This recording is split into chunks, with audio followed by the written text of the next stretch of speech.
So this is a submission video for Speedrun Ragnarok. This is Wizardry, Proving Grounds of the Mad Overlord for the Game Boy Color.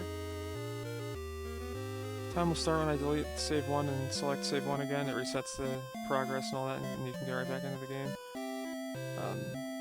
For quick details, there's a lot of power leveling. It's going to go by really fast. The game is very RNG heavy, but it's more RNG in what time you get as opposed to being able to finish a run, because you can theoretically finish every run you start. It's kind of marathon safe in that regard. There's just some pivoting you have to do strategically depending on what happens at each RNG gate. And I'll try to go as fast as I can with still trying to do commentary, so this is going to be interesting. Yeah, let's give this a try.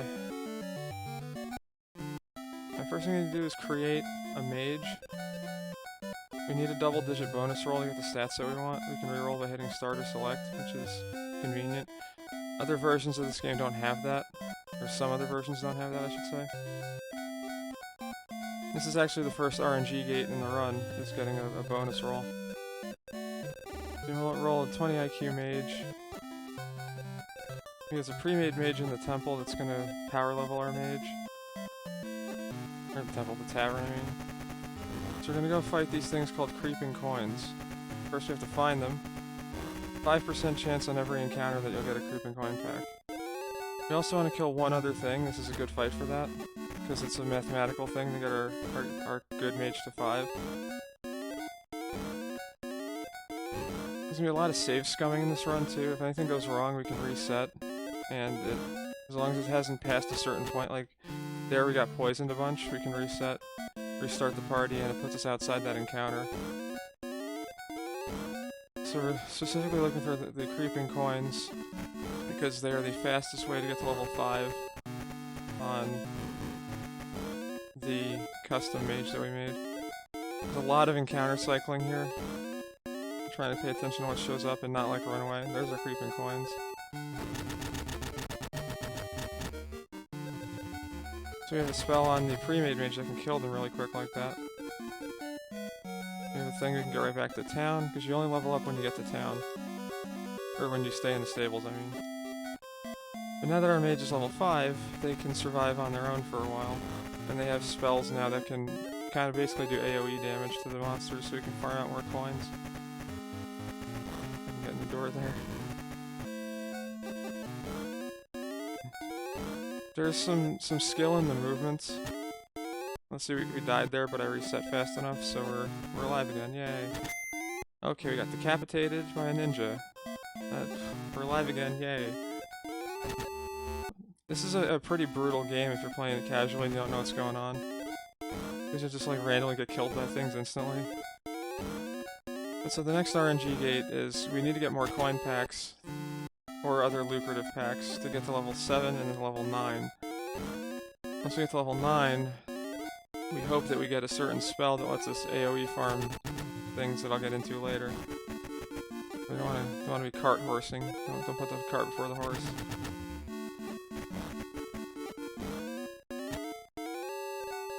Damage isn't a big deal. So yeah, this is a typical run. You're gonna die a lot.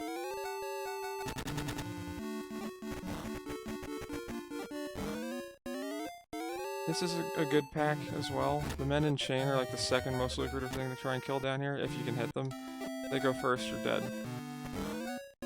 Combat initiative is very important in this game. So you want, even as a mage, you want to have as much agility as you can possibly get. Because it rolls for turn order. This is a very Dungeons & Dragons based game. Everything is basically dice rolls to some degree. We have not seen another coin pack yet, which is kind of unfortunate. If this wasn't like a marathon run or a marathon VOD, I would probably just have reset by now. Because it's taken quite a bit of time to get to level 7 and then subsequently level 9. Well. So this is a good example of like, the run, it's going to be a little bit slow because we didn't get a good set of coin packs there. But we're not screwed, essentially. I can still finish this run. It's just going to take a little bit longer. Alright, so look, we have 17,000 XP. We need 50,000 roughly to get to level 9. Even though the game is mostly RNG, like I said, the running around through the maze, you can save a little bit of time by alternating up and A. Each one moves you forward a square, so if you see me shuffling around like that... Here's some coins.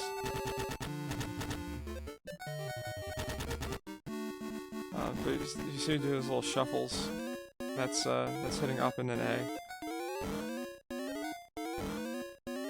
You don't take damage if you bonk into walls or anything like that, which is good.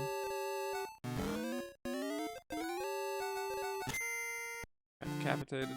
So certain enemies, even on the second floor here, have an instant kill ability. And we have like garbage for HP anyway, because we're a mage.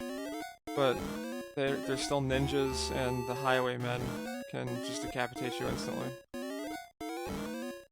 It's like whatever percentage, I don't know, offhand chance of when they hit you to be an instant kill.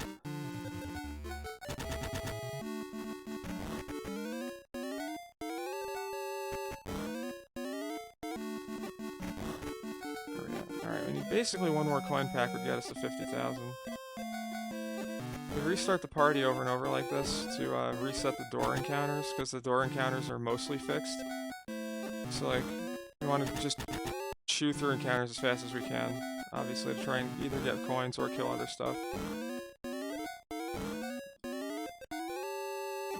Oops. Bit of a miss menu there. You see me go to camp, like right before I go into a door like that? That's basically quick saving. If I reset, it puts me back where the quick save was. Alright, so this is going to be our last coin pack that we need. So now we have enough to hit level 9. At which point we want to see 4 spell points of level 9. That means we got the spell we want and we have 4 casts of it, which is ideal.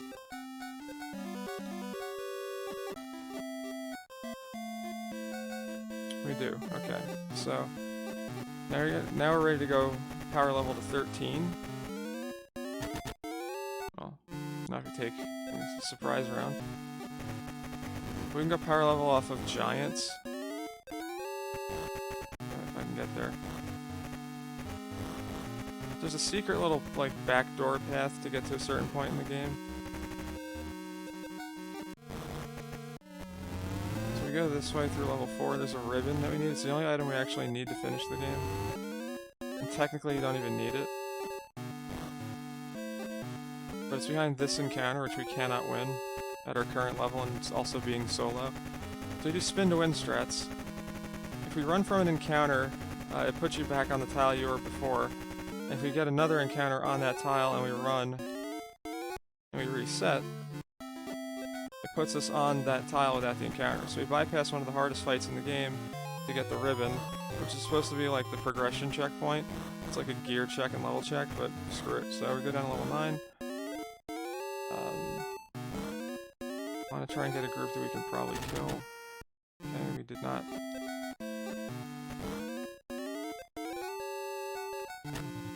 Alright, so we go down to level 10. It's the bottom floor of the dungeon. So that has the hardest stuff to kill. We're looking for 10 giants, not in one fight, because there's a limit to how many you can deal with. So we cycle encounters. It's something like 2 or 3% chance at this point to get... I forgot to sweat on the giant, on this ribbon, whatever. But if we kill 10 of specific giants, we will level to 13, which gets us a teleport spell, and lets us use a spell called Haman, which I will explain when we get to that point. This is where all runs go to die. My PB, the 840, I had just the most godly giants grind in history. It was the fastest I've ever seen anything, and I was like way behind going into that split, and I golded by like 2 minutes or something. So the sum of S at 511 is actually probably attainable. Alright, so there's 4 giants. We need 6 more. There's 3 types of giants. There's poison, frost, and fire. Poison and frost are the good ones. They're the ones we can kill with our instant kill spell. And we can only fight packs that are alone. Like, the giants with that will-o-wisp would have been very detrimental for us.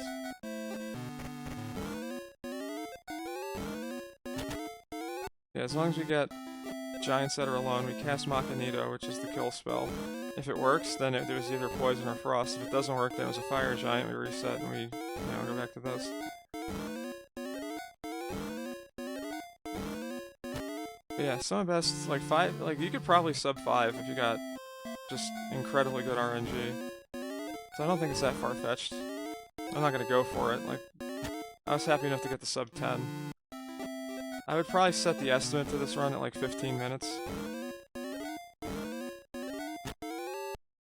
Mostly because of this right here. This could go very, very poorly. Alright, so we got 6 giants down, we need 4 more. We have 2 more casts of the spell, so we need at least packs of 2. Like 2 packs of 2 would get us there.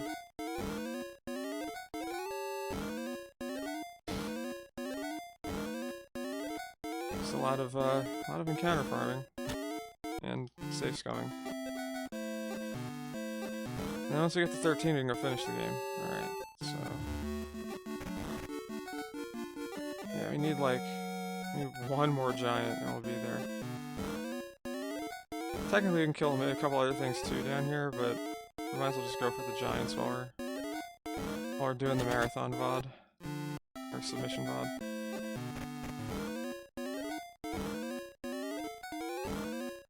But yeah, the spell that we get, you get it at level 12, it's called Haman, and it's basically like a prayer to the gods, and you can use it to one-shot the final encounter and win the game. And getting to 13 gets a spell called Malor, which is a teleport spell, and we can use that to our advantage to get back down here quicker. And potentially farther along than we should get.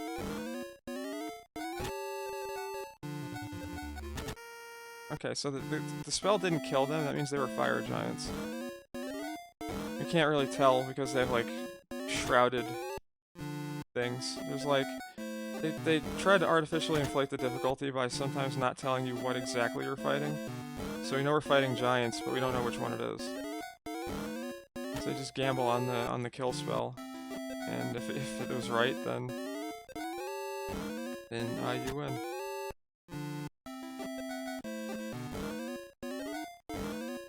I'll probably have somebody do commentary if this run gets in, because this does take a lot of focus to menu effectively and eventually get, you know, the run down.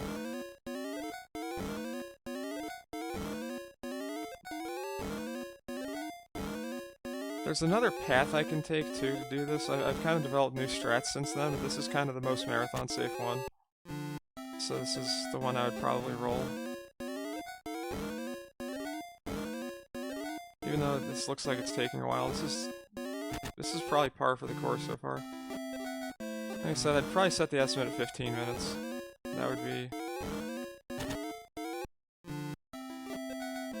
I don't want to say like perfect, but that's probably what I'm going to be looking at. And it's all because of this split. Like, we'll see what happens. Are we good? Nope, those are fire giants. So, like, Frost and Poison give 40,000 XP apiece, and fire giants give, like, I don't know, 3,000 or something. It's not worth it. But the Frost and Poison give more XP than almost every other enemy in the game, and they're the only enemy that we can kill instantly in big groups. So, like, 40,000 is as much as you're gonna get, and you gotta basically get to 440k to get to level 13. So the game is basically just a giant math problem.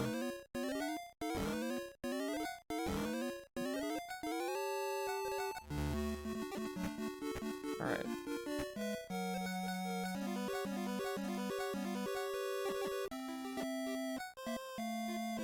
So we're level 13. We did not get the teleport spell, so this is good. This is what I mean about the game being RNG. So now I got to go the long way. If we had the teleport spell, we could basically zip down right to where we were without having to do all of this.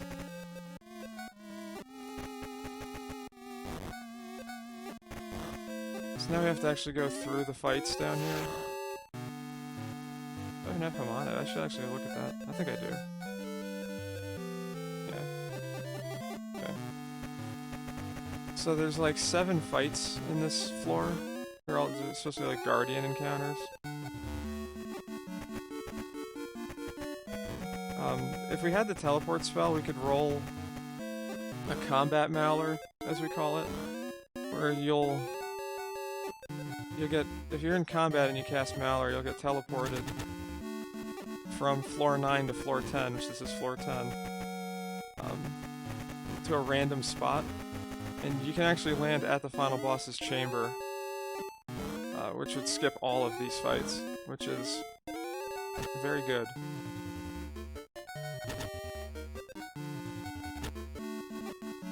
These fights aren't hard if we keep re-rolling and getting like 1 or 2 things to kill, but we still want to, you know, go as fast as we can here.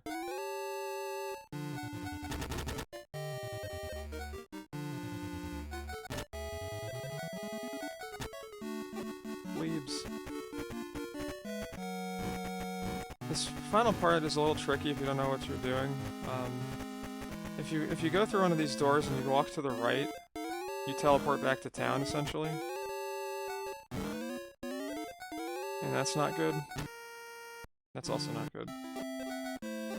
I mean, the teleport back to town is good if you need to take it.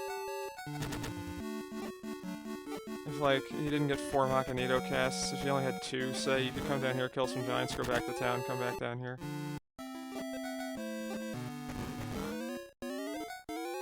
I know we're a little bit over what my estimate's going to be, but we are almost done.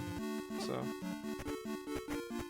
they actually give you a tip when you first come down here. It's called Contradexter Avenue, which basically means don't go right. We're at the final boss chamber already. Do we cast a spell called Haman? Or we get killed first because we didn't have initiative? That's another thing that can happen.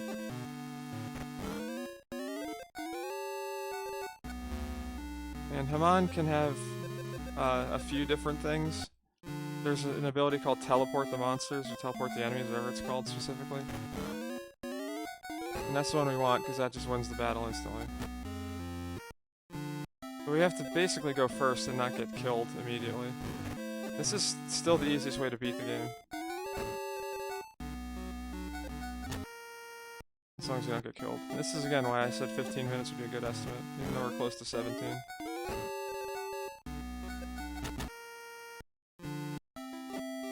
I'm gonna look at something real quick when I pull this up here.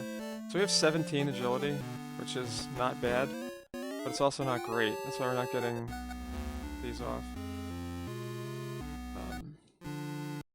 Silencing the enemies and burning them with other spells is probably doable as well, but I thought I had a surprise round for some reason. Yeah, as soon as we kill the boss, we can go right back to town and win the game. So we're just about finished.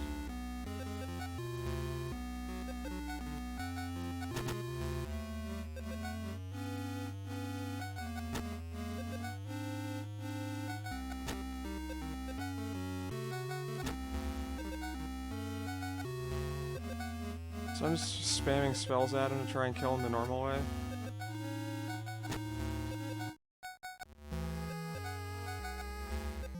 I wouldn't do this in a run. I'm just curious to see if we can pull it off. Oh, he actually attacked me. That was strange. But yeah, Haman has a few different effects. It's like, there's like a pool of, I don't know, 5 or 6 or 7, some number like that.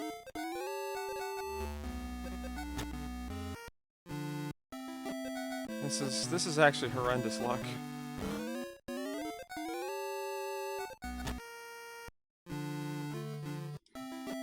But this is a good showing of why this game is as brutal as it is.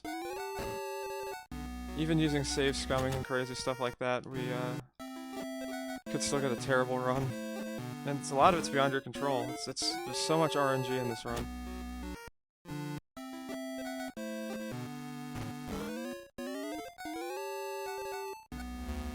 There, teleport enemies. So we do that, we get the amulet.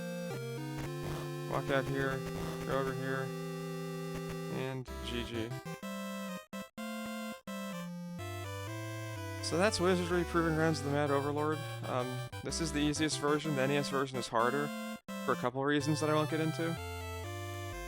But yeah, I'd love to see Wizardry get into a marathon. I don't think it's ever been in one, so I also think even if things go wrong in the marathon, we'll beat this time. This is actually a really bad run. Like I said, it's a good thing to show what the run is capable of on the low end or high end, whatever you want to call it. Yeah, thanks for your time. Hopefully we'll get this into a marathon, and yeah, thanks.